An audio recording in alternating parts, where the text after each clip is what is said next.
Greetings, GameCola faithful, and welcome to the GameCola podcast. This is podcast number 145. Despite everything, we're still alive, and I am your host and podcast commander, Joseph Martin, joined by GameCola staff member of the year, person who has played the game Cyberpunk, and someone who got eye surgery yesterday. Really? Everyone, please introduce yourself. We'll let the viewers at home guess which one of us is which. I think as they listen to the podcast, they'll be able to use the process of elimination. Don't out yourself. Hi, my name is Anna Bryniarski, and I'm currently playing a video game during the GameCola podcast. Hi, my name is Diana Gray, GameCola.net's resident fangirl, and I'm also starting up a video game to play during the podcast. Hello, I'm James Pelster. I am not playing a video game, but I am eventually going to get back to being GameCola's YouTube administrator. And it is once again time for a podcast. How's everybody doing tonight? Usual. My usual. That's about right, honestly. Yep. But you're not excited about all the video games that are coming out soon? This segues actually kind of quickly into a question we got from Brancliff on the GameCola Discord, asking, when are the actual next-gen games gonna come out? Which the answer still seems to be sometime next year, maybe? The only one I could really find a definite date for was the new Hitman game. I don't know, do you guys have anything that you're looking forward to next year? What are video game? I'm trying to remember some of the things they showed off in the PS5 trailers. One of them, I forget what, I can't remember the name, but it was about being an assassin, being hunted by another assassin, also in a time loop. Oh, yeah, Deathloop, I think is what it's called. Yes, Deathloop, that's the one. So that one, the premise seems I remember very seeing interesting. The trailer for that. Yeah, did they show any gameplay? Have they shown any gameplay of it yet, though? I think they did. That was like it was Okay. just kind of, a loop.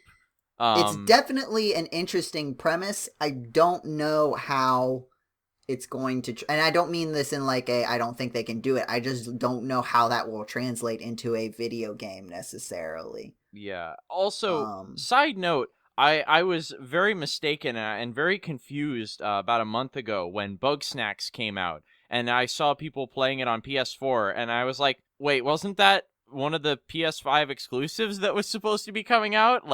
Because they showed it off in the big, trailer of games coming to PS5, and so my natural assumption was, all these games that are being shown off are, enhanced for PS5, or they're PS5 exclusives at least for some period of time. And then nope, Bugsnax just came out and it was just everywhere. So I've heard good things about Bugsnax. I have too. I haven't played it, but I've heard a lot of good things. I've heard it's a neat old game, but it's made by the Octodad developers, isn't it? No. Yeah, I think you're right. So, because it's It's very like looks... Viva Pinata, but people actually played it.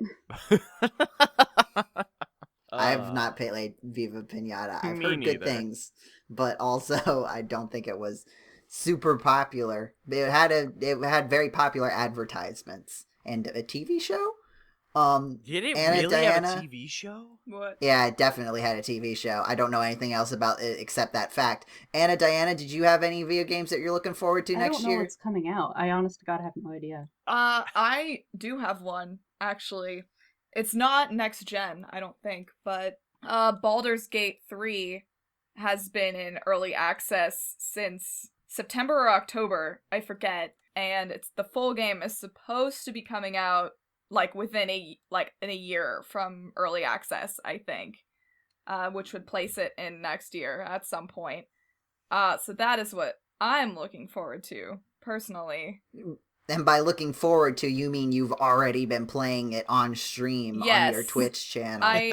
We are on our second playthrough of it. Wow. Well, because it's only the first act of the game. So I think we got through our first playthrough trying to be super completionists in about 50 hours-ish, give or take. And now we're going again. because we've decided to both be Rangers, because Ranger is the worst class in D&D. You heard it here. I will say it. But in Baldur's Gate, Wow. they, apparently Larian contacted Wizards of the Coast and was like, Ranger sucks. Can we make it better? And they were like, yeah, go for it. So now Ranger's actually, like, really good and OP. So we're both doing a run as Rangers. We're both gonna be 2 different subclasses of Rangers on the stream run that we're doing right now. But we kept our first run private, and we would play it for like 8 hours at a time. Nice. It's amazing, and if anyone is a D&D nerd or just likes really beautiful games, I would highly recommend Baldur's Gate. It is pretty buggy right now because it's early access still, but most of them are funny, so it's okay. We've had several where bodies just go flying all over the place, and it's awesome. Oh, ragdoll physics are the best. It's great, and we are both just huge D&D nerds, so it's just everything we wanted in a D&D themed video game. We love it a lot. So I would highly recommend it, and we're super excited for the rest of the game to come out because the first act was already so good, and there's still a lot to uncover. So yeah, it's been great. That's my Baldur's Gate 3 plug. Play it. Okay, I'm sorry, I'm done. Oh no. Speaking of buggy games that people are excited for the rest of it to come out, segue. Mm-hmm. I'm gonna reveal one of the 3 How dare you? things and say, James, you've been playing the video game, or you have played, I should say, the video game Cyberpunk 2077, Yes. which is all of the buzz right now. I think you as a mean video all game. of the bugs right now. Yeah, that too. Well, that's what made the buzz, isn't it? Yeah. Well, no, the game The made the bugs buzz. made the Then there buzz. were bugs, and they made more buzz. Mm-hmm. So just, if you haven't, I don't think we talked about it on the podcast, so just a quick summary. Everyone wanted to play this video game, Cyberpunk 2077. It was made by the same people who made The Witcher, and that was backing a lot of the hype. Also, there were earlier Cyberpunk games, and also like a tabletop that was sort of cult. It was very popular in the realm of tabletop at that point before everybody had an actual play podcast and everything like that. Yep. And then it got delayed, and then there was crunch, and people got worried and upset, and then the game finally came out, and it made national news for being kind of a disaster in a lot of respects. Mm-hmm. And James is here to tell us how everyone is wrong, and it's actually a great video game. Right, James? That's your opinion? Are you? Yeah. I think the game is awesome. I really enjoy the game when it's not breaking. I can tell that a lot of love and a lot of time and a lot of effort have been put into this game, and I have to applaud the devs for doing all this work, and I sympathize with them for having to deal with all this crazy crunch and all these crazy hype and expectations. That said, the launch was a disaster. Management made lots of very poor decisions. Their investors have made some very poor decisions and have now tried to shirk their responsibilities, in my opinion, by filing a class action lawsuit against the developers, claiming that they have been misled and misrepresented as to what the game was going to be like. To which I say, BS. If anyone is going to know exactly what the game is about and is going to be informed in a publicly traded game company, it's going to be the investors. Even more so than gamers and reviewers. So, I don't know the full story, but without any significant evidence to the contrary, I would like to say, shame on you, investors to CD Projekt Red. They've made some really dumb decisions, but you don't need to pile on top and make more bad decisions. Anyway, that's a little bit of a rant, and again, I don't know the entire full story of exactly what's going on. I'm sure there is a whole lot of hell being raised over there.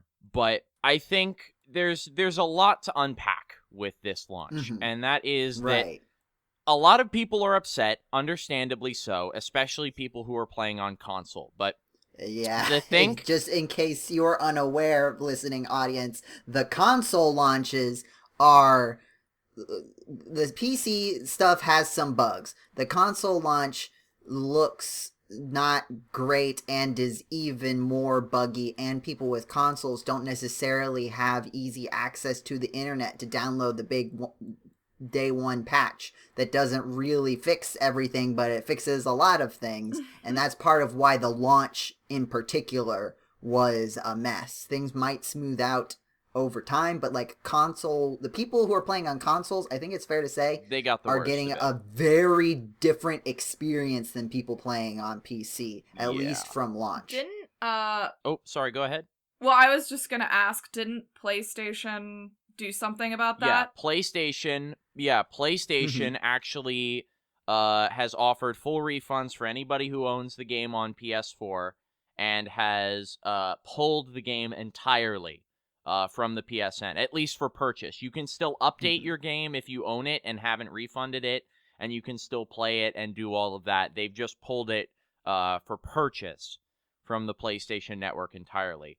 Now, it's my understanding that the game plays okay on PS5, which is to be expected. That's roughly on par with a mid to high-end gaming PC nowadays. And I also want to interject real quick that yeah. The status of Cyberpunk on the PlayStation Store or on any other digital storefront may change by the time you actually listen to this podcast. Because I don't think it's going to be a permanent... No. I don't think it's going to be permanently delisted. It's going to be delisted until it is in what is considered an acceptable state. Yeah. And that may very well be by the time this podcast goes out. Yeah. And I should clarify, I own the game on PC, and I have a relatively powerful PC that can run the game at a reasonable performance. So there's a lot going on, and there's a lot of anger and hate being thrown around, and I think a decent bit of it, the internet being the internet, not everybody is aware of the whole situation. And first and foremost, please don't blame the developers, as in the people actually working on making the game for this. This is not their fault. They are just as much the victims of this whole thing as we, the consumer, are. Because they've had to deal with crunch, they've had to deal with constant pushbacks, and it came out after the fact that the developers actually, their bonuses are based on review scores, typically. Now, that is not just a CD Projekt Red thing. That's not just a Cyberpunk thing. That's just how it works in the industry. If you don't like the way that works, it's not just the Cyberpunk management that you should be upset at here. And that's a whole nother topic that I can get into here. But getting back on topic, a lot of these poor decisions came from upper management and from the investors pushing for this game to be released because they were tired of having it be delayed so often, which, again, the poor time management, a lot of different factors go into that. I don't want to say that all of this constant crunch and stuff was due to malice or just the management not caring about their employees, but it's still not good. And the whole thing really should have been handled better on so many fronts, and I feel I'm very disappointed with the state of everything when this all happened. But again, as I alluded to earlier, crunch and bad management and the difficulty of allocating time for development is not a problem that is exclusive to CD Projekt Red or to Cyberpunk. It has been a problem in the industry for decades now. It has probably gotten worse as the gaming industry has gotten bigger and the scope of games have gotten bigger and development teams have grown and the time requirements to make all of these massively open worlds and detailed assets grows. But this has been a problem for a long time, and I think that if something good can come out of this disaster, it's that people start wising up to the fact that this is what the game industry does sometimes. And we don't like it. It's good to make your voices heard, but make sure that your voices are directed towards the right people. It's not just one company that makes these decisions. It's a whole bunch. And I think that is something it's important to recognize. Now, getting back to Cyberpunk. Sorry, go ahead. I was just going to say that the most interesting thing to me, because like you're saying, like we're all thinking about Cyberpunk because it's the next big thing. But like this happens fairly regularly now, it feels like. I mean, how many different comparisons? I've seen comparisons to Fallout 76. I've seen comparisons to No Man's Sky. Like, you're right in that this is not unique to this game. And I think it's interesting to see, like, how different communities and how different expectations sort of react to the final product. Because I think you're right that in a lot of cases, people are willing to ignore the bad stuff when they still get a good video game out of it. Yeah. I'm reminded of a podcast that we recorded about Red Dead Redemption 2 where we talked about all the crunch that happened in that, and then it kind of all dropped as soon as the game came out because everybody had their good video game. Mm-hmm. And I think you're right that it's, as a consumer base, to whatever extent we can, I think it is important to think about this and challenge these sorts of things even when we get a good video game, and not just as a thing to say when we didn't get the video game that we wanted, which is, it's fair to be upset about not getting the video game that you wanted. Yeah. But they're separate issues. Yeah. And I'm not saying anything that you didn't really say in some capacity. But so you have played the video game Cyberpunk 2077. Everything else aside, push out everything that we just talked about. All of that. It's just a video game that you're playing right now. What did you think? Well, as far as you've played, I have played up to like kind of parts of the prologue, so I'm really not that far into it. So, but I've been really liking it so far. The voice acting is great. The graphics, as like again, I'm playing on PC, mind you. This will probably be a very different story to people playing on PS4 or my 7-year-old laptop. But it's gorgeous.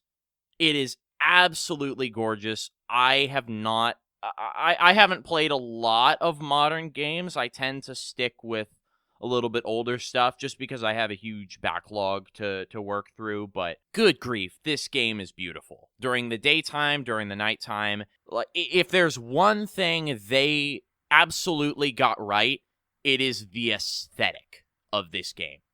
It is, I would argue, it is literally like any vision of cyberpunk you have in your head, or at least I have in my head, this surpasses it in every way. The city is gorgeous. There's so many people walking around. It's a little bit grungy, just kind of down to earth. It's a little bit seedy. It's just, it checks all my boxes for cyberpunk. It does. And by that you mean cyberpunk the genre. Yeah, cyberpunk the genre, series. the aesthetic, if you will. Right. They nailed it. Now, what about video gameplay? The gameplay is I always have a bit of trouble adjusting to big, complex RPGs like this just because there's so many interconnected systems, and that's not necessarily a fault of the game. I think it's more how I tend to play things. You know, the kinds of RPGs I typically play are more along the lines of JRPGs. So kind of all following a very similar base structure with maybe a couple minor deviations or extra mechanics sprinkled in.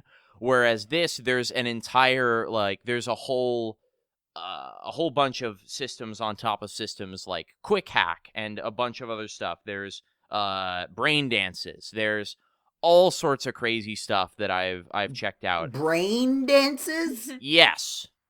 You can't just say those two words next to each other and then move on. Oh yeah, that's just a thing you can say out loud. Yeah, so, well, it's very hard to explain, but I'm also bad at explaining things. But brain dances are basically, I would actually almost say they're more like an investigation mechanic in like a detective game, which is really unusual. I was not expecting it. without getting too spoilery, basically you're watching a sort of VR playback of a scene that's recorded from a bunch of sensors that can read the sights and sounds and smells and everything around someone. Basically, everything that they perceive is recorded into digital form, and you're watching a playback, and you can basically step out of the shoes of the person who was recording and free cam around the scene with limited range based mainly on what they can sense, and investigate different aspects of a room. So, for instance, you might be tasked with locating the air vents in a building you're trying to perform a heist in. I see. And so basically you use the perspective of the person who was looking. Basically, you start out looking through the eyes of a person, and you can then kind of pop out of their head and look around a little bit, but you can only really get a fine detail grasp of stuff that they themselves can see from their perspective. You can't do any of the how did you remember the parts where you weren't there. Yeah, exactly. Sort of situations. Exactly. But that said, because it records their raw senses, even if they didn't really hear something very well, you can perhaps move over and look, oh, hey, there's somebody talking in another room. Let's focus on that sound. Kind of zoom and enhance, if you will, on certain aspects of a scene that perhaps the person who was there at the time didn't notice or didn't recall. I see. It's really interesting. Like I said, it feels right at home in an investigation, like a murder mystery sort of game almost. And although I've only seen it used once thus far, I really hope that they take advantage of it more, because it really seems like a very interesting and unique gameplay mechanic. Now, James, I'm going to redirect you just because I know that I could definitely direct you into making this Cyber Podcast 2077 if I so desire. But we'll save that until you actually finish the video game Cyberpunk 2077. Oh, yeah. But I think we all want to know, what is the glitch? What is your favorite glitch that you've experienced? Oh, my favorite... Well, I've had a couple thus far. Most of them have been hilarious. A couple of them have been inconvenient. Mainly, I've had issues with my GPS in my car. Apparently, even in the year 2077, we still can't get GPSs to work right. Of course not. It keeps telling me to drive across a pit, which is impassable. There's an invisible wall. Even if you wanted to, there's nothing you can do to get across it. But my favorite glitch was probably reloading from a checkpoint and seeing people who were supposed to be sitting in a car and driving away, all standing out and poking their heads out as if there was some kind of a sunroof. Which initially I showed the picture to all of my friends, and they said, oh, well, maybe the car just does have a sunroof. And I said, this is an armored police vehicle. That's a pretty big structural flaw for an armored vehicle to have a sunroof. So it was pretty glorious, because I just reloaded a checkpoint, and then there's just people, their top halves sticking out of this armored vehicle, just driving off in the distance. I actually have the screenshot somewhere. I can go ahead and post it real quick. Yeah, I might as well make that the podcast thumbnail. Thanks. Yeah. So this sort of segues, again, James, I will make sure to give you ample time to talk about Cyberpunk 2077 as much as you want in the future, but we must continue forward. So this sort of segues into another Discord fan question that Blue Rider had, talking about sort of the future of open world games, because that seems to be the sort of concept du jour of the AAA gaming industry these days. One point it was shooters, and there have been others in between it. You had like MOBAs. Everybody tried to make a MOBA for a while. Then everybody tried to do the Fortnite Battle Royale stuff. And those were sort of smaller ones, but I feel like a big shift right now is the sort of idea of making an open world video game. And like where is that going to go in the future? Because it still feels like we're kind of in the middle of it. It doesn't feel like we're necessarily done with it yet as a concept. I wanted to get your guys' thoughts on that because, well, I guess here's it. What is the most recent open world video game that you played? Spider-Man. Well, that's a good one. I mean, I don't know if I would say I even really played Cyberpunk because again, I'm still very early on. So I would say before Cyberpunk, the last big open world game I played was Watch Dogs 2. Sims. I don't Sims, think I that's don't know. exactly I think that counts. Either. That's why I was very hesitant. I think that I'm guessing counts. Breath of the Wild might be the Yeah, latest one that I've played. Mm-hmm. I think probably Breath of the Wild for me too, just because I haven't had a beefy enough system to play anything fancier than that. I did dabble a little bit in what's it called? Horizon Zero Dawn. Oh. Especially like thinking about it in comparison to Breath of the Wild since those games came out. But like one of the things that Blue Rider mentioned was like the current sort of standard of there's these big towers that you have to go to. Right. And then you get things for going to the big tower things that open up your map.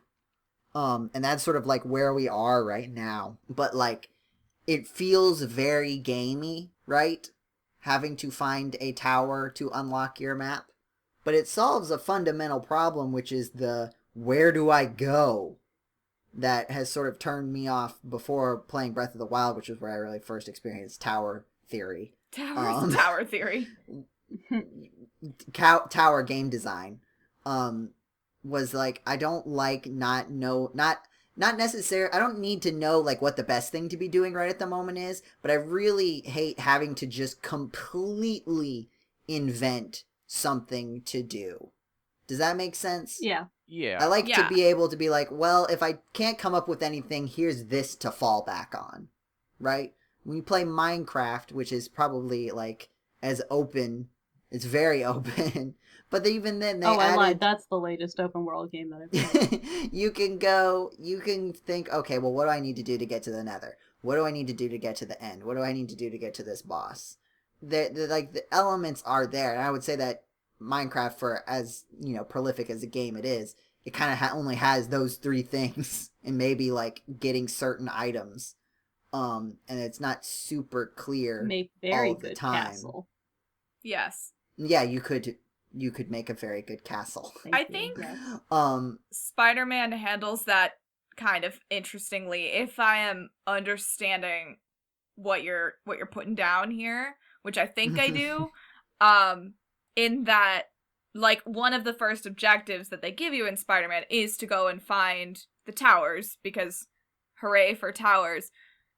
I don't think all of them are skip travel points, because the whole point of Spider-Man is that you're Spider-Man and you get to swing around the city. And obviously you want to do that. You don't want to skip travel, because where's the fun in that? And I think Spider-Man does a good job of keeping you on track by just like throwing crime basically right under your feet, and then going like, you have your main story objective over here on the other side of the map, and you could head toward that and you could do all this crime on the way, but the game also gives you the chance of, all right, we're waiting for the next story objective to happen for, like just a couple minutes. And it's like, well, we might as well go out and do some Spider-Manning and, save some citizens or whatever. I didn't play. My boyfriend played. I watched him because I admittedly tried to play the first mission of Spider-Man and it was a travesty. I'm really bad at those types of games and I get stressed out. So I handed him the controller and he played the rest of the game. But it was really fun to watch because he's also a completionist, so we did everything that we could and we spent hours with it exploring. They also do a fun job of hiding a bunch of Marvel Easter eggs in it, and we're kind of nerds for that kind of thing. So we spent a lot of time just exploring that open world that they give you. And it was fun. I hope I can get the Miles Morales one eventually. But that's kind of my response to what you're throwing down, I think. Yeah. And that's in like, it seems like with Spider-Man in particular, it's a lot more about the stuff on the way, and you also have like more direct story missions, right? Yeah. I think I think there is like I think people are also sort of falling back in love with that, if to put it in a weird way, in the sense that I think there are certain times where we can appreciate, hey, it's kind of nice to have a directed story with like particular thematic elements that were crafted in a certain way. To my understanding, there's not a whole lot you can do to change the what of what happens in Spider-Man. It's more about the when, like how quickly do you want to progress through the story? Yeah, Is that basically. right? I think that's probably accurate. And then like how much of the city you want to clear out, because they do have like some side missions. You can fight all like a bunch of different baddies. I think only one of them is technically optional. And then the towers themselves only serve to like fill in parts of your map, a la Breath of the Wild. But not all of them are skip travelable. I think the only skip travel points are police stations, but don't quote me on that because I'm not sure. We basically never skip traveled because swinging around is so much fun in that game. We had fun with it, anyways. Oh, I've only seen gameplay, but that looks like so much fun. But it feels like in a lot of cases, even in games with a lot of narrative in it, there is this idea of expanding the open world section so much that there is no, I don't want to say no clear direction, because like that implies that there is a correct direction and you're not being shown it, but like you just need to do stuff. You play the video game, and playing the video game is an important part. Like, I'm thinking of The Last of Us 2 from what I have seen of it, and that is a very cinematic video game. But the open world stuff is like, to my understanding, is like really open. Yeah, I don't know. I don't know if anybody. Yeah, I don't know either. But then, like with Cyberpunk, like the things that people said were thinking about, like different story arcs and different paths, and I've heard a lot of mixed feelings about how well Cyberpunk differentiates the different story paths you can take. But like I feel like that is where the games are trying to go in terms of improving, because like the side that we've been talking about with like your Spider-Mans and your Last of Us 2s, which is a weird thing to say out loud, Last of Us 2s. Yeah. Last of Us Sure. is a very, like, where the tech and the development time and the innovation is going is in the narrative elements in terms of making things look seamless, animations, like visual presentation, and then with games like what people expected Cyberpunk to be, whether or not it achieved this, it's less about, even though the game looks very nice, it's less about the cinematic moment-to-moment stuff, and it's more about the fact that the story develops around your choices, and that makes the world feel real because you are influencing the state of the world more than just a percentage bar that says there is less crime now. Does that make sense? Like, I feel like those are the two sides of open world games now. The two main sides of that. One of the things that, if I can jump back to Breath of the Wild for a bit, one of the things I really like about that game and how it handles open world is that it still has the whole, you got to make it to the towers, to fill in your map. But one of the advantages to sort of having the shrines be both optional and not optional, depending on how you want to play, is that rather than, just having these side quests all pop up on you as you're playing, and you just show up and say, hey, there's a side quest here. It's more of a case of you make your own side quests, if that makes sense. Like, you're walking along heading for a tower, and then you turn off and see, oh, hey, there's a shrine over there. Or, oh, hey, is that a village? Or, oh, that rock formation looks really cool.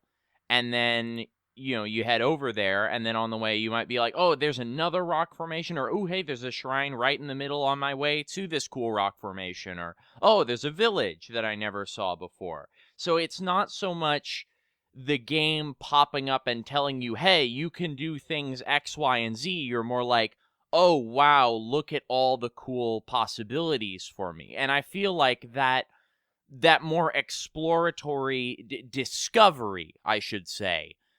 That's what I like more than just being handed a long list of side quests that pop up as I'm walking around. I don't want to be told what I can do. I want to be able to see what I can do just for myself right off the bat as I'm going down and exploring these places. I want to walk down an alley and I want to see, like, oh, that dude's getting beat up. I'm going to take care of him. Or, like, something like that. And I haven't played Cyberpunk or that sort of thing enough to say for sure. But a lot of the sort of Ubisoft style games don't always do that. And it's one of the things I really like about Breath of the Wild and what I feel sets it apart in terms of how it handles its not just its open world, but specifically its, like I said, side quests, if you can even call them that. It's optional. It's optional content. I'm definitely thinking about Horizon Zero Dawn, where you get a tower and then all of a sudden you get the map and it's just like thing, and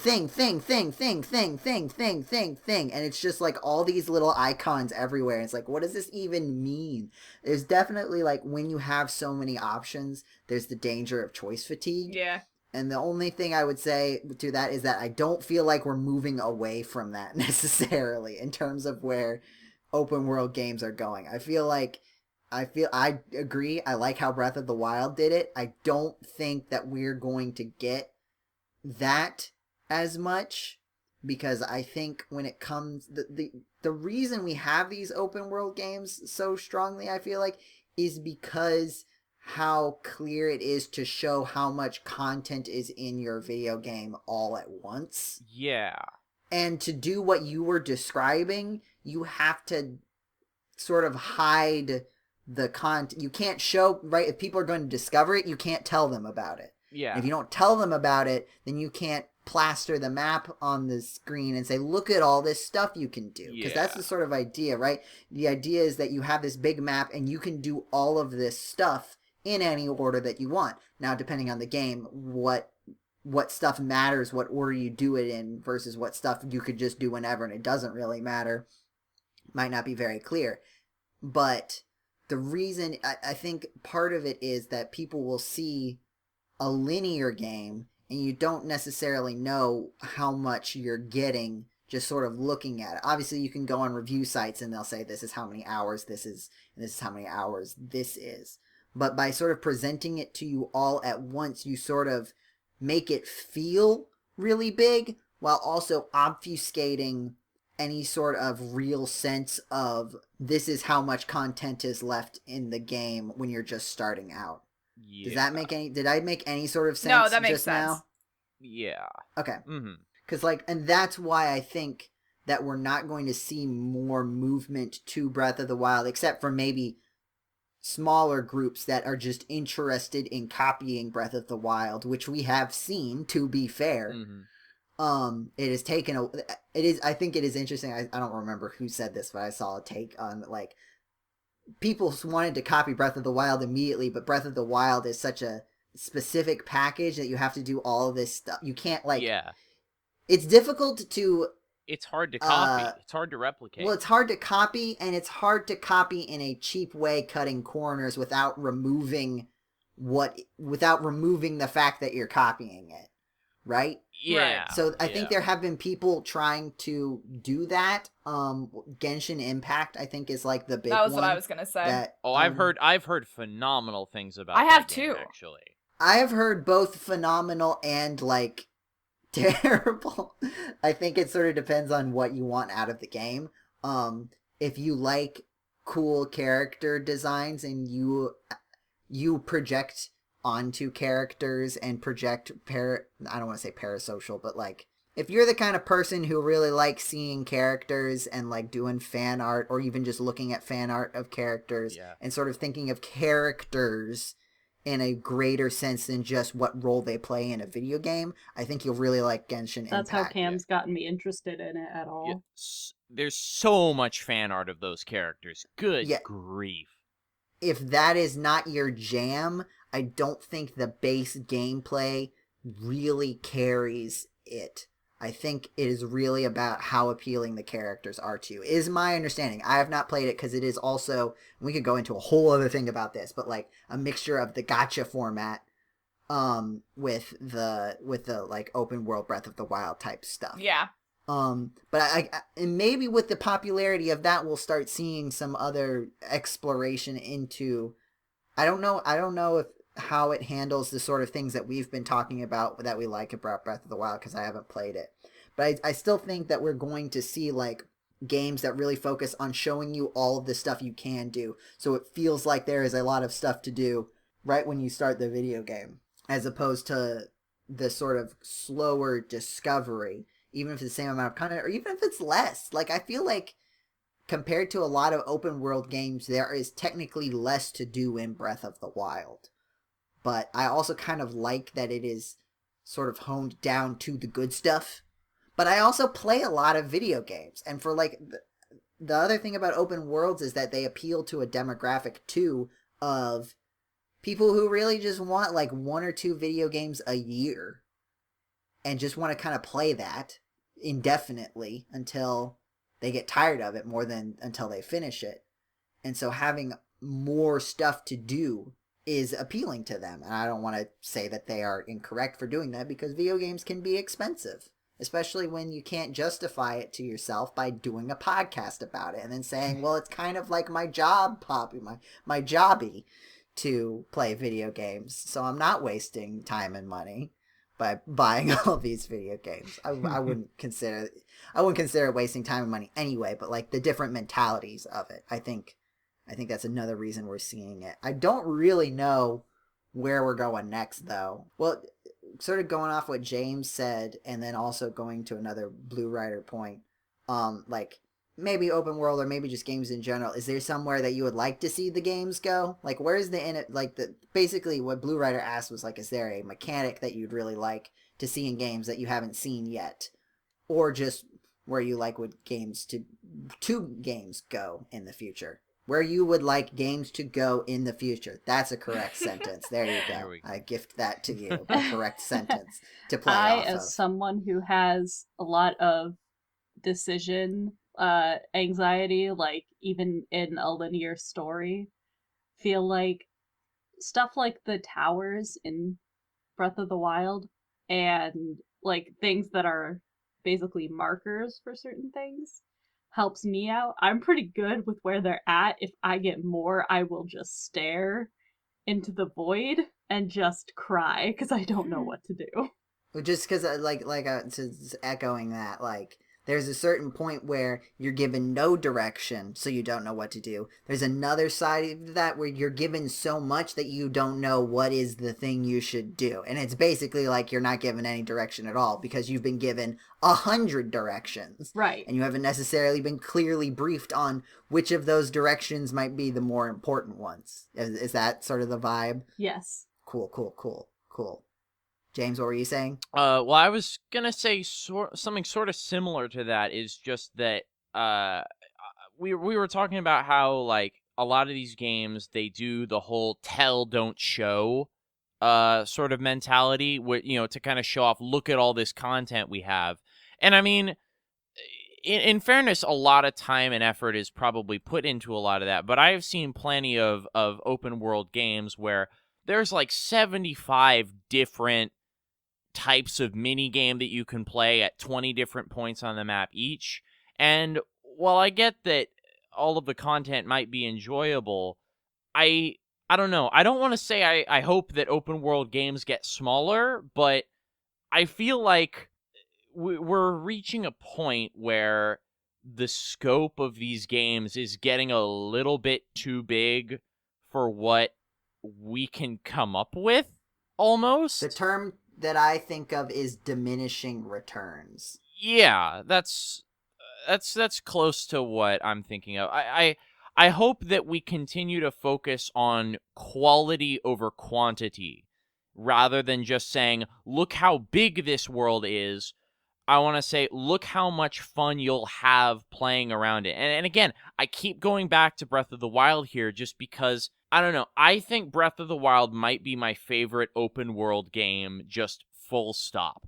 Because it may not have, not all of its content might be the most enjoyable. Like, going for all 900 whatever Korok seeds is probably a pretty inane task. X with my arms. You can't see it, but I'm making it at my microphone. Do you feel it? Do you feel the big X? Yeah, I personally don't feel driven enough to actually go and do all of that, but just exploring the world is so cool and so interesting, and you can always find something new to be like, oh, hey, I didn't know you could do that. And I don't know, I've never felt as driven. Watch Dogs actually did a decent job to making me try and explore a little bit and check out some different things, but even then, Breath of the Wild is just on another level of encouraging and inspiring creativity in where you go, how much you explore, all the stuff that you try out, making you try new things. And again, I would love to see more of that, more stuff that just makes me want to go, oh man, let's go down all these different side streets. Let's go down and look at all this different stuff. Not just to see, ooh, I'll look at these pretty graphics, but oh, hey, I can do this goofy little thing here. Or, oh, hey, I can, there's some interesting content. Or, oh, look at this neat stuff over here. Look at this neat stuff. Yeah, look at this neat stuff. Rather than just, here's a bunch of neat stuff, go here. Diana, what do you want to see from video games, open world or otherwise? I personally really enjoy, like, I don't disagree with you on not liking, you get to a tower and then they give you, like, a checklist of stuff to do. But at the same time, that is kind of annoying. But I also will disagree with you in that I really enjoy checking things off of a checklist, because for me that is super cathartic, which I will get into when we talk about what games we've been playing lately. Fair enough. Oh, trust me, it's been good. So for me, as much as I love the, I guess, exploring aspect of games, and I would never ask that to go away because I do love it so much, I wouldn't mind having a list that says, hey, here's like a hunting log. Go kill 5 of this monster. I'm not going to tell you where it is. I'm just going to tell you that you should do that, like, type thing. So then I have to explore to go find them, but which makes me want to explore more so that I can check something off a list. And I guess maybe I was maybe remiss in saying Spider-Man was the last one. Well, we were playing at the same time. I would also argue that Baldur's Gate is also slightly open world as well. And the other thing I want that Baldur's Gate gives me is the ability to handle situations in different ways depending on, your next playthrough. Because we've been playing through it again, and now knowing what happens, we're like, what if we decided not to fight and, talked it out instead? So, like, when we get to a super critical point of the story that we were both thinking of, we're like, what if we don't just immediately murder them because we were told to do so, and instead talk it out and see what happens? That could lead to something completely different happening. And I think that's also something that I enjoy in games, because I like being able to play my favorite games again, and having the knowledge that something different could happen if I managed to succeed in whatever I wanted to do would be cool to see more games implement, which I think they could do in an open world setting, because depending on the setting that you're in, you would just run into people or other, like, parties traveling, I guess, and have to interact with them. I feel like the two sort of takes there aren't necessarily mutually exclusive. No, they're not. Though, especially with the checklist, because Yeah. it's like, the issue, I think, is how the checklist is introduced to you, right? I think it is good, especially with open world games, like you said, Diana, that there is at least the option, if it's not just sort of built in at the base, to have the game keep track of things that you have discovered and you still need to do. And maybe even, like, I would say that, like, if there was a time that you just want to say, hey, here's everything else that's in the game after you beat it, and it's like, okay, yeah, here's all the other stuff that's in the game. If your next goal is to do all of the things, here's all the stuff you haven't done yet. Like, I think there might be a place for that too. Yeah, I think that's kind of what I'm thinking of. But I understand where you're coming from, is what I was trying to get across there. Okay. The thing that I hate is just when it's like you're in the middle of a game and you do one thing and suddenly it's like, here's 100 new things you didn't even know about. Good luck picking which one of these to do next. That's the thing that I don't like. But it's my turn to talk about open world things that I would like, and I'm going to talk about my favorite open world game series, of course, Mega Man. All right. Oh boy. This is it's not really open world, but it's more in the original spirit of Blue Rider's question, which is just a mechanic. I want to go back and see what we can do with the live system. I agree. The live system as it was originally implemented does not serve the purpose that it was originally implemented for, which was to make you put more quarters into the big arcade machine. Hey, I wrote an article about that. But I think that just completely abandoning it, I think for a lot of games, completely abandoning it is a good idea. I think Mario Odyssey works very well without a live system, and Mario is sort of one of the games that struggled with it, right? Like, there was a period of time where Mario games just gave you so many lives that you didn't worry about a live system. And you essentially had infinite lives. But, like, playing through, and I'll talk about this a little bit more when we get to games we've been playing, but I've been playing a lot of the Mega Man X games since buying the Legacy Collection. And I find that the function of lives in there, especially when you've got the 8 different stages that you can go to, really serves as a way to avoid sunk cost fallacy in those games, because like the way to have the most fun with those games, at least from someone like starting them new, to me it feels like you start playing a level and then you don't necessarily want to just bang your head against the level until you beat it. And the live system for me gives me a great way to say, this is my opportunity to try a different level instead. This is my opportunity to try a different thing instead. The problem with games, how games used to use it, is that they're not using lives in that way. They're just using them as punishment for the most part. And so I feel like there's different ways to combine it. Like, why don't you just... Something you should always happen is you should get all of your lives left after you beat a level. You should go back to your base starting lives if you're below that, right? Mm-hmm. There's no reason that you have to start the next level with 0 lives. That's dumb, right? Because all you're going to do is you're going to throw yourself into a pit so you can start with the max lives again. Although, actually, that does give me an interesting idea. What if you designed a game around the concept of limited lives? You can only... okay, I guess you could say that it's more like, like a... You could say that a health bar would function in the same way, but perhaps, like, I don't want to say a survival aspect, but more like you can only screw up so many times. So it's not just, how much health you can lose, how many enemies you can get hit by, but, how many pits you can fall down, or potentially even having a drastic change occur.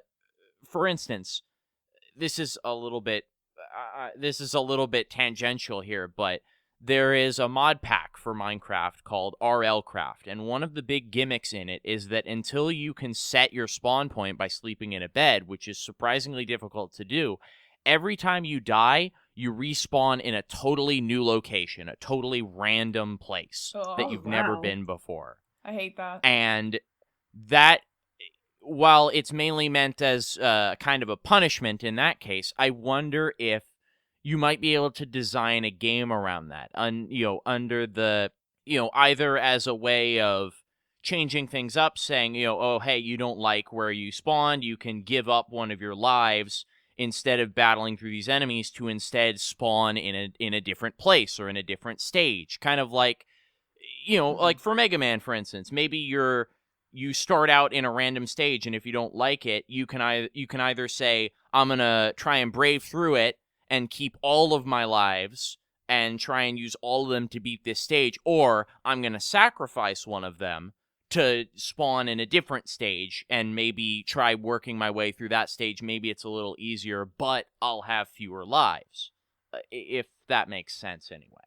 Yeah, no, I definitely think, and like we don't need to necessarily, because we're getting closer to the end of the podcast, but like, I feel like there was a moment where people in gaming talking about game design said, cool, we're done with lives. We don't need them anymore. We've got all of these great retro-inspired video games that don't use lives, like Shovel Knight and stuff like, and even the big names that used to use all the lives, like, Mario games, don't anymore.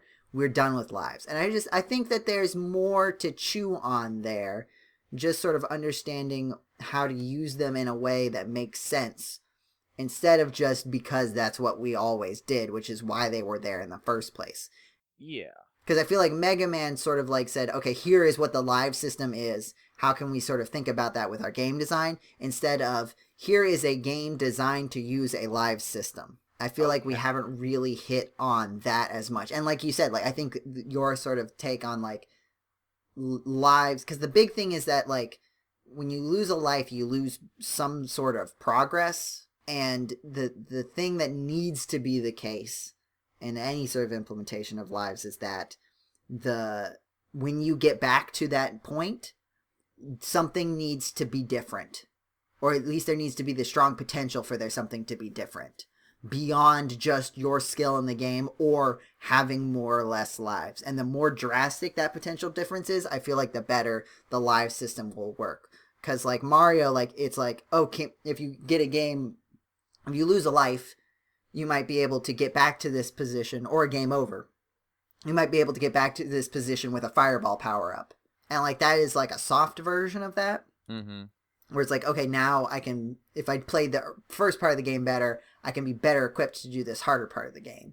I feel like there's a lot more that you can do that. And, like, with Mega Man, it's like, well, maybe this is hard now, but if I get these weapons and these upgrades, this section will be easier, so let me find the part that's easiest for me. I just think that there's a lot more to explore there, and I'm hoping that we're not just done with that now. I understand if people really don't like lives, they don't have to engage with lives if they don't want to.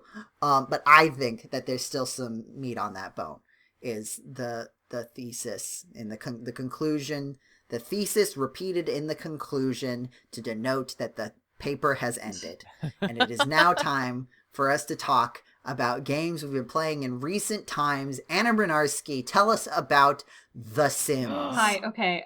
So The Sims had a huge update at the beginning of December, where it changed a lot of the skin color and makeup coloring. There are now different shades of skin color to choose from, and you can also adjust it.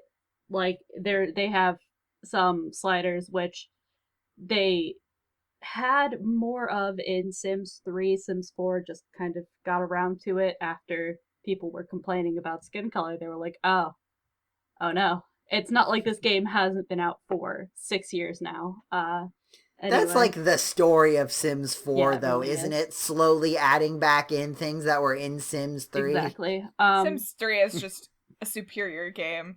It said is. it. It is. I agree. But I've finally gotten to the point where I'm so used to Sims 4 that when I play Sims 3, I'm like, oh god, what am I doing now? That's fair. But as I am playing right now, there are some new hairstyles, new skin tones. Same thing with makeup, new makeup sliders. Something interesting that just happened is my Sims did the kiss on the cheeks as a way of saying hello, and I didn't know that was a thing until it just happened in front of me. I was like, oh, all right. Yeah, otherwise, that's all my news on it. It's fine. I think it's great. Should have been one of those things that definitely should have been done earlier. And there's no denying that, because again, 6 years, especially since this is the only thing from EA that I like. I'm just like, ugh, great. That's all my news on it. My next big thing about The Sims 4 is that I just bought the spa pack. Several years ago, I did work in a spa, and I mostly bought it because I was like, I wonder how this compares to my actual experience working there. It's very different because, nothing's the same, and our spa was actually pretty not great because the owners didn't give enough attention. But there's like a yoga instructor there, and there's a bunch of yoga going on, and it reminded me of the one time that my coworkers did yoga before the spa opened, just as a thing to do. I was like, okay, that's interesting. Otherwise, it's pretty much just like a spa experience where you just go into a room full of people where you steam, which I don't think that would be very fun, especially right now during COVID times. Then you can get a massage. Do you think that that coworker started doing yoga at the spa in the morning so that it would be more like The Sims? Absolutely not. No, she's a yoga. She and her fiance are yoga instructors. So she was like, "Hey, do you guys want to do yoga?" And like 3 people were like, "Sure." And it only happened once. Well, how do you know that she did become a yoga instructor so that she could live out her dreams of being like the video game The Sims? Yeah, because they would have to be time travelers. I was gonna say, so she's also a time traveler. Whoa. Is there a time travel pack in The Was Sims? it really Maybe more than that's how 6 they years did it. ago? No, but like this pack came out after I met this person. That's fair. I did forget about that thing that you had just said, but like 2 minutes ago on the podcast. That makes sense. Yeah. I'm trying to think of other things to say. Still going strong on playing Sims though. It's fine. It's fine. Sims 4 isn't terrible. Sims 3 is definitely superior, in my opinion, a much better game, and Sims 4 felt a lot like a cash grab at the beginning, and even now still kind of feels like a cash grab at times with some of the stuff that comes out.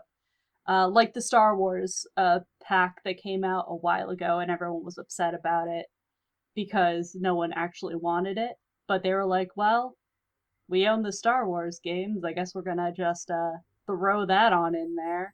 But yeah, the knitting pack, I don't think I've talked enough about that yet, since it came out. Perfect, amazing, love it.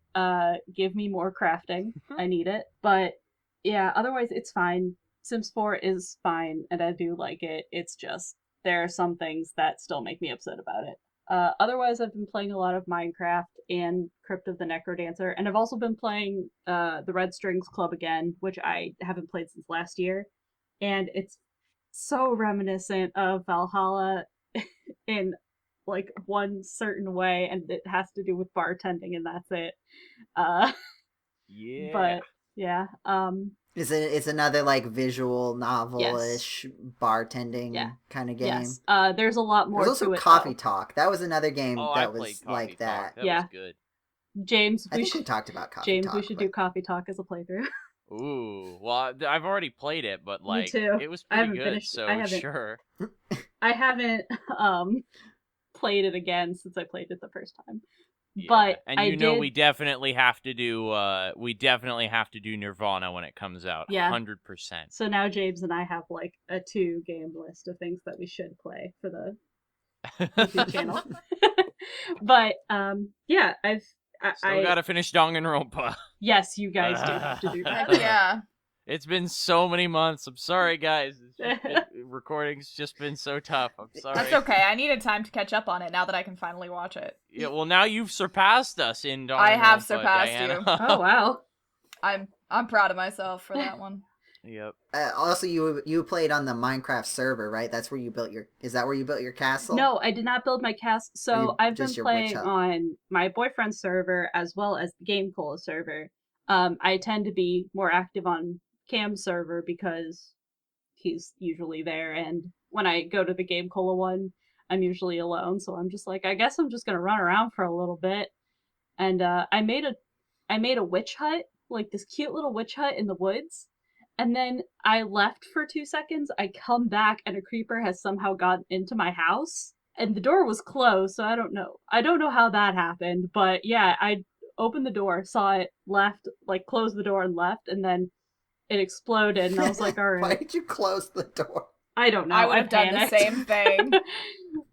I panicked. Just imagining, like, visually, like, your character opening the door, seeing the creeper, close it with like your hands pressed up against your back pressed up against the door, and then an explosion just propels you and the door forward. It didn't explode the front at all. It was all in the back. And like I backed away. This is why I turn off mob griefing whenever I play. It's but one of the nice things is that Cam has made it so that creepers don't explode. Otherwise we'd all be in a lot of trouble because we worked very hard on some of the things we've built. So they don't explode and destroy everything. It's very nice. But I did make a very big castle with a lot of help from Cam, and then I made it in a mountain, so it had to be like dug out. And then I also made a tree house, as well as my first little home being a little witch hut as well. So yeah. Also, Animal Crossing. I played on Toy Day. It was fine. That's it. It was fine. I feel like the holidays are a lot less. There's a lot less going on than in New Leaf, is what I'm getting from everyone. Also, the Snow Boys. No one can make a perfect Snow Boy, and everyone is very angry about it. And I made a perfect one on my first try. So I did too. hell yeah. A snow boy I did is not. a snow is what would generally be understood to be considered a snowman. No, they're called in Snow Boys many now. English Snow Boy. culture. I know they're called No. snow boys in the video game No. Animal Crossing. In real life, we are now calling them No, Snow Boys. Joseph. We've just changed them. Just in case people out there in the webosphere haven't caught up on the new slang for the two balls of snow that look kind of like a person. I just wanted to inform them about it. Snow Boys. Anyway, but yeah, that's pretty much Snow been my Boys. month of video games. Diana, how has your month of video games been? Oh, boy. You already foreshadowed it. Let me I tell think you. most of us foreshadowed our games we've been playing in recent times, Well, honestly, this time. Besides my foreshadowing, we've been working through like a backlog of games that I have just like owned forever and we haven't played. So we just finished Spider-Man, including the DLC, and now we have just started the Final Fantasy VII Remake, which is great so far. Having a lot of fun with that. Have checked in on Animal Crossing occasionally, but most of my time, too much of my time, some might say, has been taken up by Final Fantasy XIV, the online MMO. Oh. It is so addictive. It's not even funny. Oh my gosh. I may or may not be playing right now. Oh no, we've lost Diana. Yeah. Oh no. Well, It's I too mean, late. I can see it on the Discord. Well, Discord yeah, you all is- could, but I wasn't gonna out myself Yeah. necessarily for everyone listening to this. But yes, okay, everyone I listening mean, to this, I am they playing. know. They know. They know. Like, I finally caved like a few months ago because I think they call that spelunking. okay. So Hey. my best I'm friend proud of that Noelle, one. who has been on the podcast before, started playing it. And I'd seen a lot of like the content creators that I follow, and some of my other friends had been playing it forever, and their screenshots were always so beautiful and it looked so fun. And so eventually I asked Noelle, I was like, "Do you like it?" And she's like, "I love it." And I'm like, "All right, I'll give it a try." And I am now obsessed. It is a problem. I acknowledge that I have a problem, but will do nothing about it. I spent way too much time playing it. And I also can't make any decisions ever, so I am literally doing every single class. The end. Oh. At the same time? Yes, absolutely, at the same time. Oh my Um, gosh. Can you do that? Yes. Question mark. Is it smart? Pff, no. Can you do it? Yeah. They let you. I am proof of wow. They let you. Is it like, Wow. okay, They allowed this to happen. explain to me what that, like, means. Okay, so let's do a little tiny bit of background. When I play Pokemon, my boyfriend Mhm. hates this. I like to let everyone have a turn so that everyone, feels included, and so everyone's, except for my starter, is around the same level. My starter gets to stay in the party the whole time because it's my starter. Yeah. So we Wait. were doing a randomizer, like Nuzlocke together, and he eventually just stopped playing with me because I would take so much time grinding up all of my Pokemon that I Wait, caught. when you say all of your Pokemon, this is another side tangent. When you say all of your Pokemon, do you mean like every single one that No. you like have, or just the ones in your party? Oh, well, I don't necessarily catch like a ton of Pokemon during my main playthrough. But it's more than 6 that you're doing this with. Correct. Okay, Oh, yes, your dear. boyfriend is correct. Oh, I'm aware that he's correct. yeah. Listen, I ooh. acknowledge my own failings. But anyways, I just have problems when things are not the same level. I don't know what it is, but it's always been a part of my gaming experience. And so when I started playing this game, I picked Archer because I may or may not have named my character in Final Fantasy after my D&D character. And since Rogue is not an option to start out with, which is rude. That's incredibly I picked rude. Archer because I personally feel attacked. I know. So did I. So I started as an Archer. I feel attacked for Anna. And then I just kind of started picking up every other class. And then I was like, wait, they aren't the same level. And then I started making them all the same level. And now I haven't stopped. How many different classes are there? Okay, hold on, let me count. Oh no. 1, 2, 3, 4. Is it more than 10? 9, 10, 11, 12, 13, 14, 15, It's 16, oh, 17, 18. It's a lot more than 19. 10. But one of them is technically the same experience bar, so I'll count that one together. So 19 currently. Ah! Oh. So what do you have no. to do, like, logistically to make this happen? What do you mean by logistically? Like, do you have to, like, change your clothes and So- fight as a certain class to make that one go up? Yes. But it's like, all I have to do is change the weapon that I'm holding, and it changes Oh. my class. Wow. So that's Okay, not... well, that's convenient. Okay, and it's important to note that some of them are crafting classes, which does not, take as much, because crafting gives you so much more experience than fighting. I wish So Guild Wars was that way. the crafting classes are much easier to level up. But yes, so I have spent a majority of not only this month, but the last few months, doing this. I am now level 45-ish in everything that I have so far. But there are more classes that I do not yet have. Some of the fighter classes I don't have yet. I'm missing 1, 2, 3, 4, 5, 6, 7, 8. I'm missing 8 classes. I'm going to get them. Oh boy. You know, I have been a proponent of the idea that there is no wrong way to play a video game, and that all play styles are valid. However, But I think this one broke me. Yeah. Hey! Well. I am doing I've just decided- fine. Diana, you have found the one I'm way so to play happy. video games incorrectly. if Diana you did is it. happy, I'm then honestly let her live proud. her No, life. if she's happy, that's great, alright? I'm kidding. I am Mostly. kidding. I would hate to play a video game the way you're playing, but I've returned to my original opinion. I had a moment of weakness. Every video game playing style is valid, unless it is beating someone up with an NES cartridge. And like the other thing about What? it is What? Whoa, that's oddly That's a bad way to play a specific. video game. like each combat class and crafting class, actually, each class has its own like quest lines. So like you get a quest, like a class quest every 5 levels, and they're all different. But I feel like, aren't they... the way you're supposed to experience that is you would group up with someone of that class and do it with them? Not necessary. I don't know. I really honestly I know that I'm supposed to play this game with other people and like be friends, but In this honestly I massively don't. multiplayer online role-playing game, Diana. Yeah, no, I you really don't play kind of with just anyone? Well, sometimes I do. If like my friends are online, I will sometimes hang out with Noelle, and I've gotten my boyfriend and his friends into it, so I play with them sometimes. But most of the time, I'm just chilling out by myself, and I'm Valid. happy.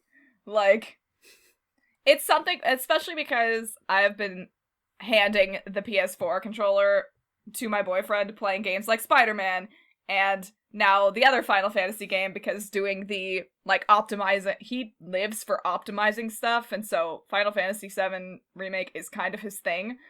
So I'm like, I'm just gonna give this to you and watch you play, and also be just, like, grinding on some enemies, and I'm very happy.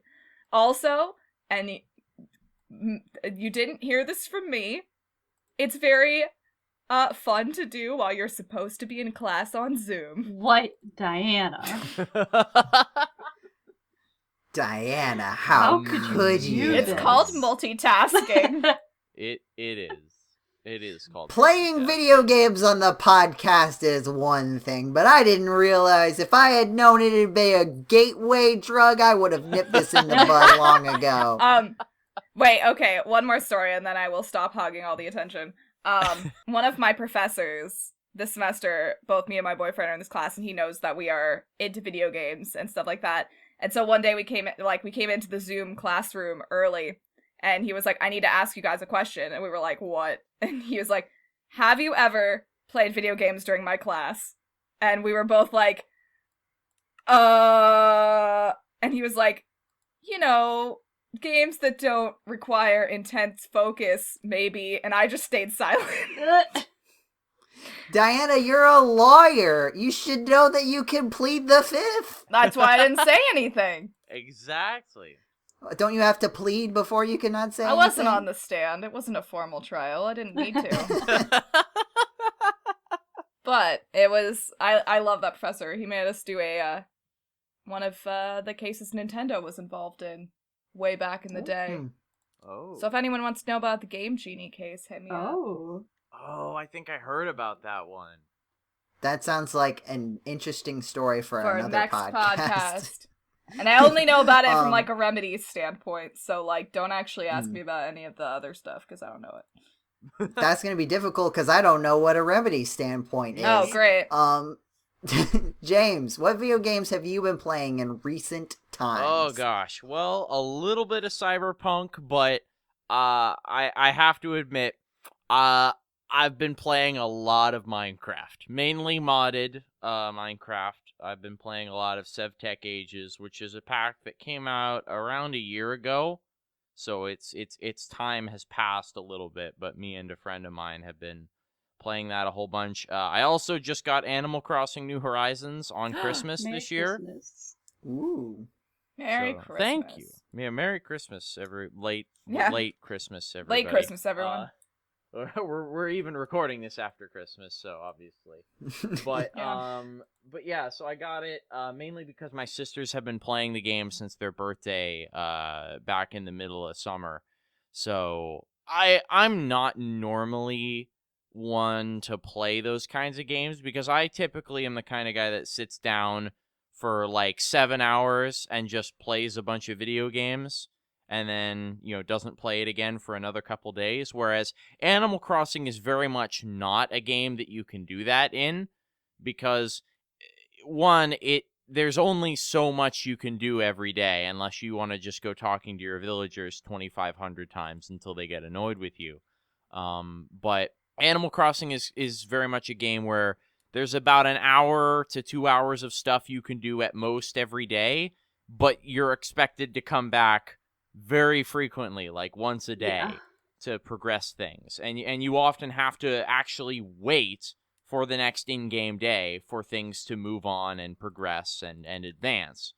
So it's been very interesting, because I did play a decent bit of New Leaf back a couple years ago, but even then, and then before that, I played Wild World a whole ton.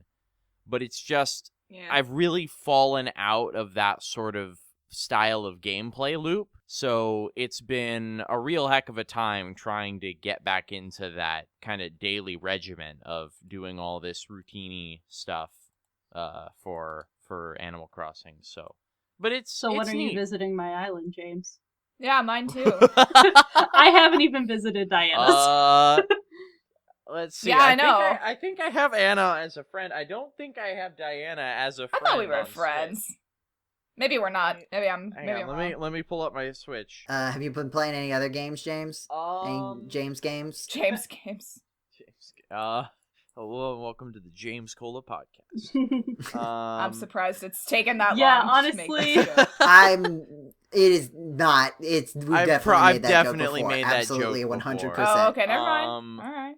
I have actually ordered a Super Nintendo off of eBay. Ooh, nice. And I'm gonna be playing a whole bunch of Super Metroid. Nice. Just because I absolutely love that game to bits. And I've been playing a little bit of Link to the Past as well. It's the old video game, so you love its bits, because that's why you love it to bits. Hey, I love it to 16 bits. But I've also I've been wanting to play some Zelda Link to the Past, because I just got that. I've never played that game. Really? I've never played it before. It's Ever. Nope. It's a good one. So yep. So I've heard. But yeah, I'm very excited. So, but aside from that, not really much more. Did you like any of my very, very much not well-known games that I bought freshman year because I was very excited to get my own SNES? Oh sure. What kind of games? I have Page Master. Oh. I have Toy Story. The only game that is like one that anyone would really know is Mega Man X, and I'm so bad at it. Oh, that's alright. I'm terrible at Mega Man games, too.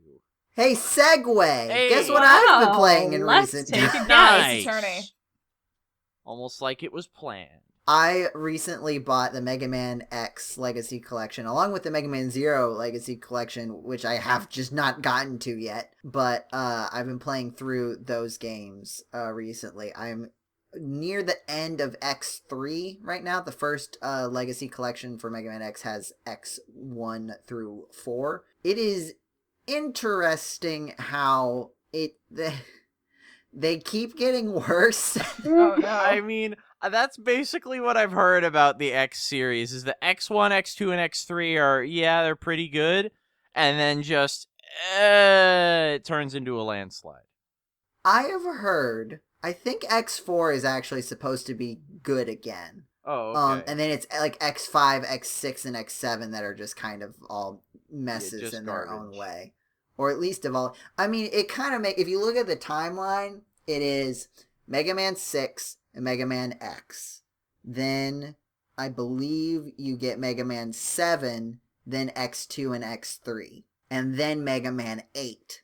So I think it makes sense that Mega Man X3 is one of my least favorite Mega Man X games, which was made just before Mega Man 8, one of my least favorite Mega Man Classic games.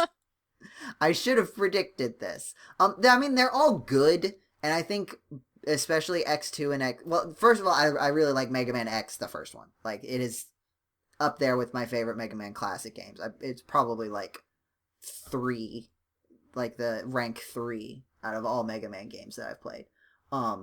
X2 and X3 I feel like will be more fun on subsequent playthroughs once I know everything about the games, but there's just a lot of design choices that I found frustrating for the first playthrough. Namely, Mega Man X, the dash is an non-optional power-up, but you can get through a lot of the game without having the dash.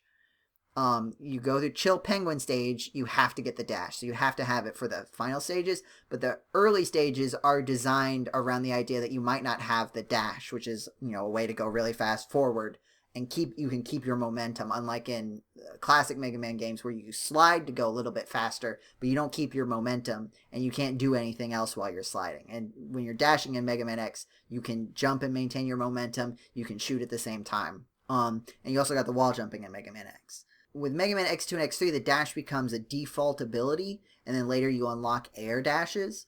But because of that, the game world has to expand even larger, and the issue is that they do a less good job than Mega Man X of making all the information clearly available to you, even in situations where I don't even really think the dash affects things. Like, there's just a lot of times where I feel like I'm dropping down, I have to kind of almost fall down the pit before the screen will start scrolling down, right? Mm-hmm.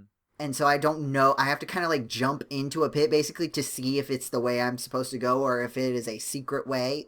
Is this death? Yup, it's death. And it's just, there's a lot of stuff where it feels like the direction is not clear. And then also some of the ways that the secrets are sort of set up, there's all the different power-ups that you can get from game to game, and they keep increasing the number of bonuses that you can get.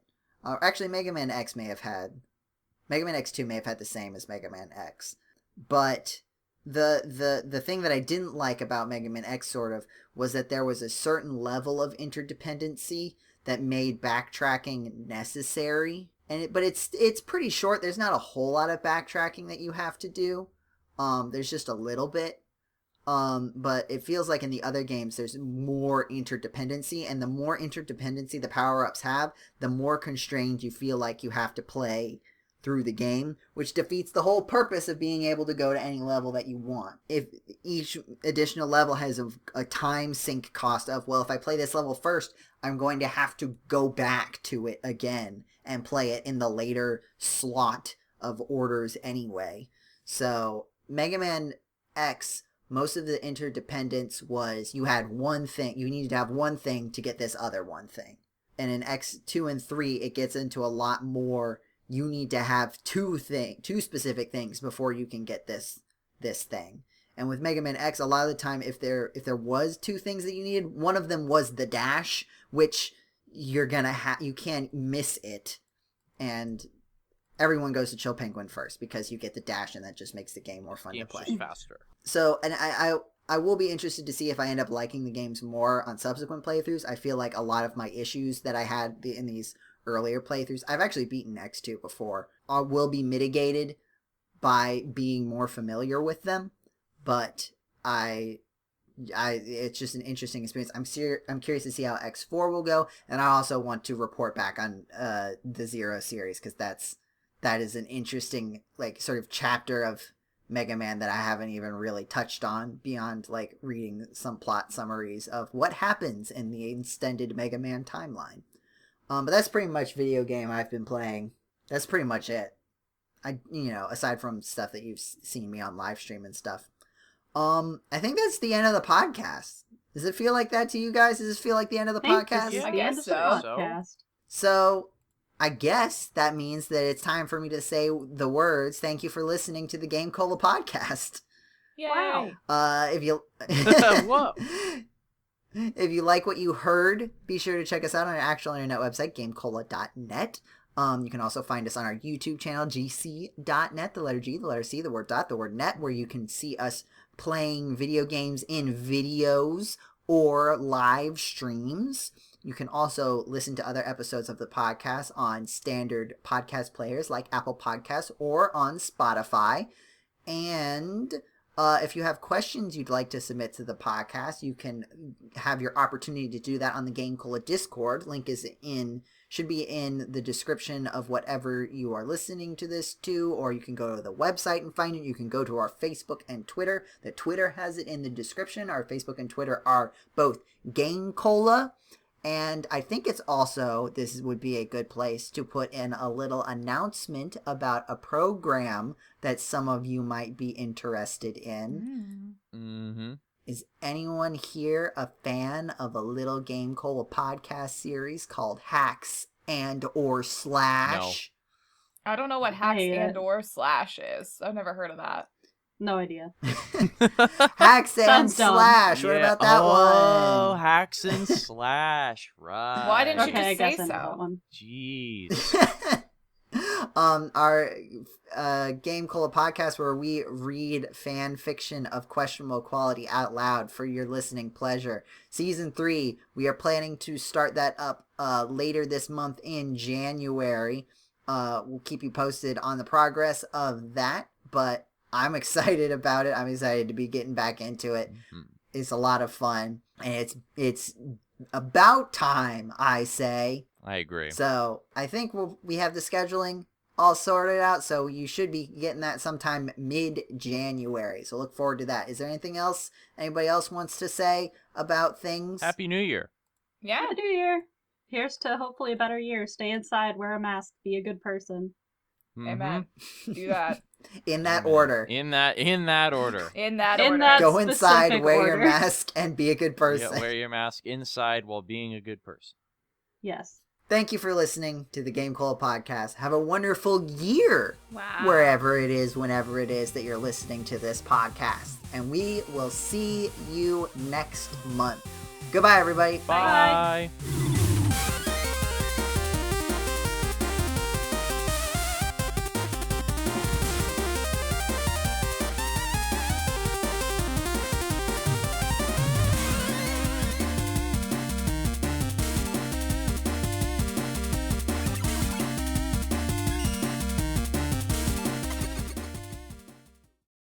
Huh. Well. Look who decided to show up. All right, listen, I kind of forgot that I was today. I had surgery yesterday. Y'all need to shut up. Yeah, excuse me. Tell me things now, please, because I am worried. Oh, I'm fine. Okay. I'm glad to hear you're fine, but if you had surgery, you were also marked as free yesterday.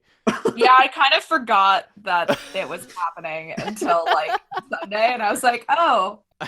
Understandable. Well, I mean, technically, I was fine afterwards. Like, I didn't get knocked out. They just had to take like some skin off my face because of family history of skin cancer. Oh.